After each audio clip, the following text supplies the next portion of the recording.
Hi there, and welcome to this blog looking at the PQ Magazine article I wrote on limiting factor analysis.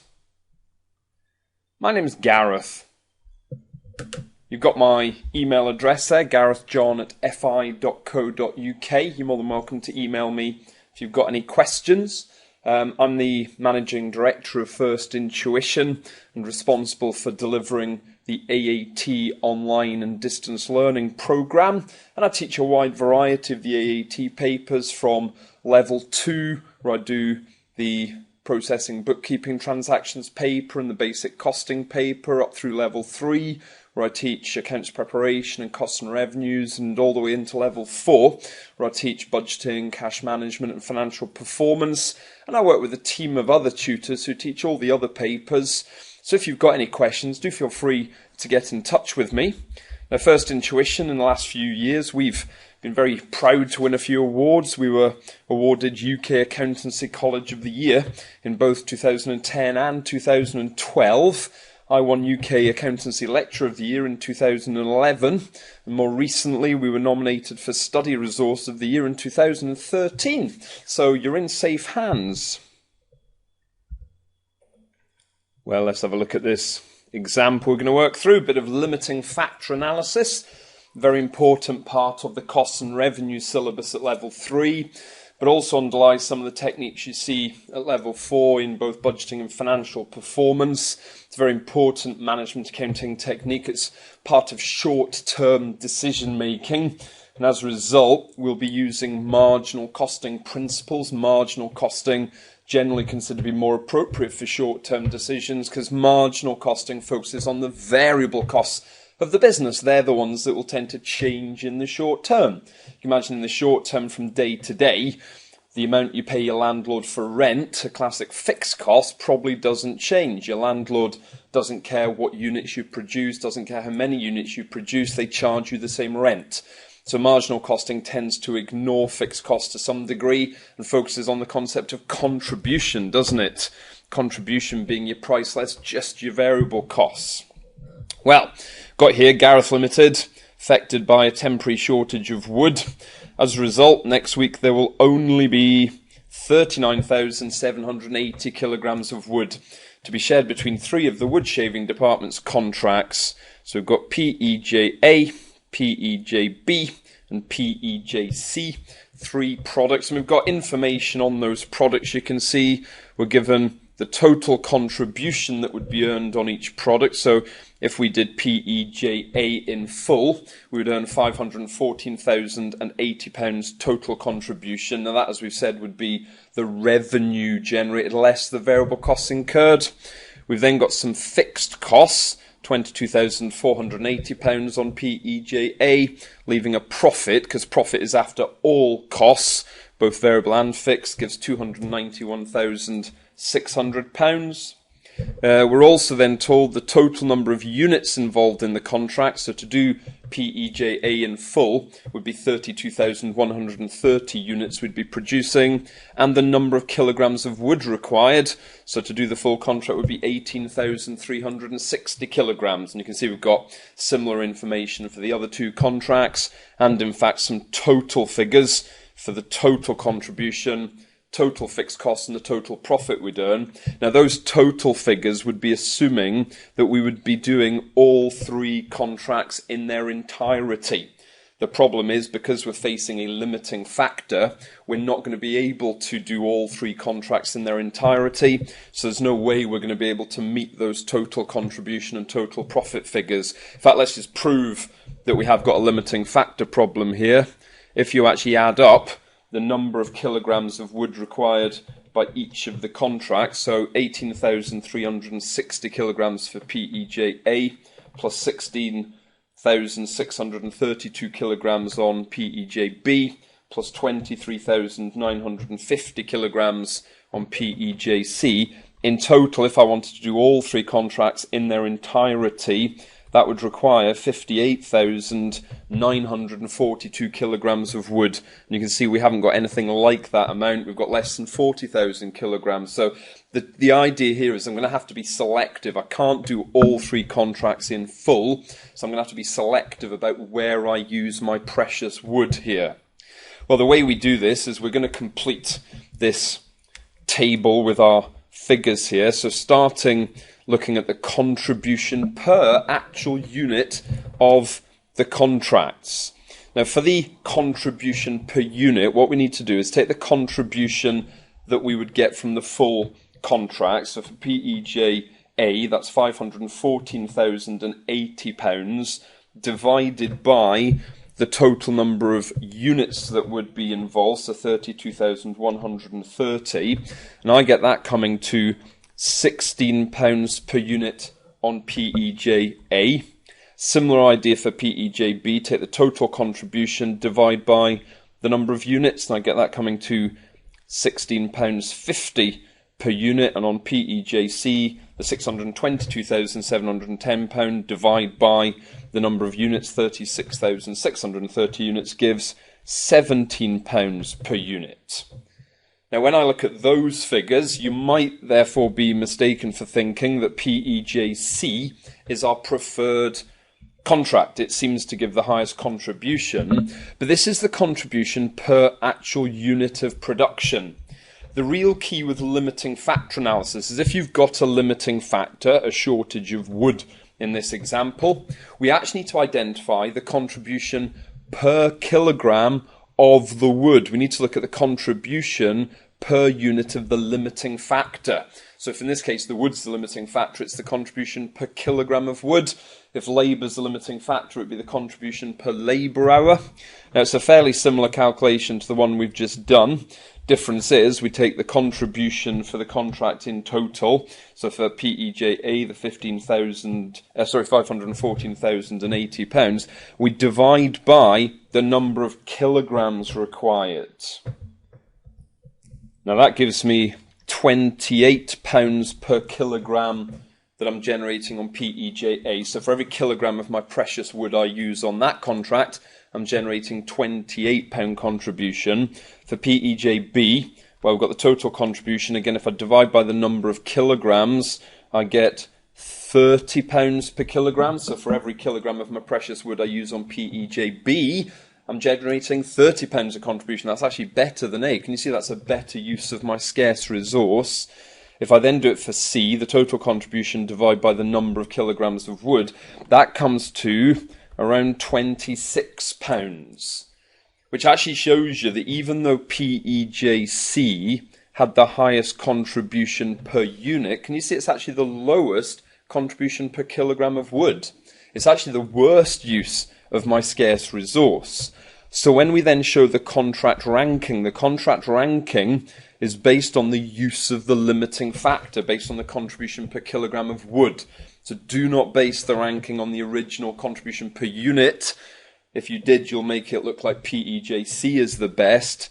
In fact, I think PEJB is the best with £30 per kilogram. PEJA is second with 28, and in fact PEJC is the third ranked contract. It's actually the worst use of my scarce wood. So we can come up with a ranking of the contracts based on the contribution per kilogram of wood. We can then start allocating the amount of wood I've got available. So in total I've got 39,780 kilograms of wood available. What am I going to allocate to each contract? Well, we start with our first ranked contract, which was PEJB.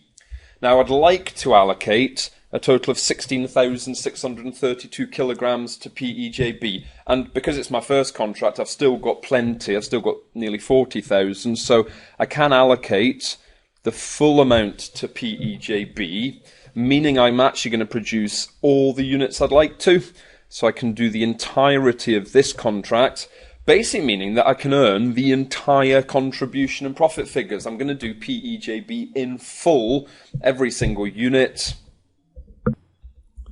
So the total contribution I would earn will be the 498,960. I'll incur the total fixed cost of 199,440, giving me the total profit of 299,520. So I can do all of PEJB. I'll then turn to my second ranked project, which is PEJA. Now, in total, I would like to allocate 18,360 kilograms to this contract. Now, if I look back at where I was, I started with 39,780 kilograms.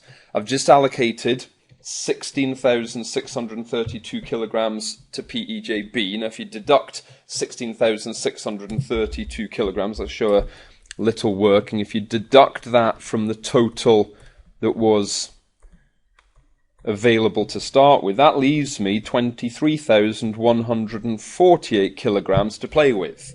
So in fact, can you see I can do all of PEJA?